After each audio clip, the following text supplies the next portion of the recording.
Welcome to King on Kings, a show where I interview some of the more well-known kings of Israel and Judah. This week's guest is King David. Glad to be here. Thanks for having me. David, you were an incredibly famous king. You won battles, fought armies. Your most crowning achievement, you, King David, killed Goliath with a slingshot. Wow. I mean, wow.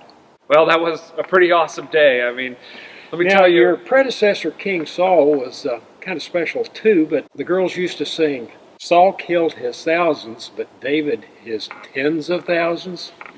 Well, I do seem to remember a little ditty like that.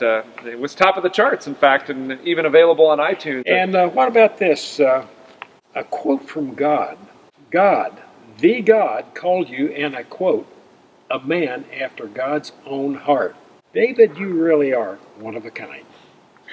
Well, I don't know if I'm so much one of a kind, but, I try to be a good role model, as a king's David, supposed to be. Tell me about Bathsheba.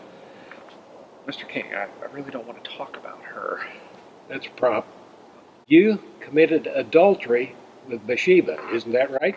Have you heard the story about when I was hiding in a cave? You committed adultery with Bathsheba and got her pregnant. I admitted that. I mean, I already apologized. And when you found out she was pregnant, you had her husband murdered.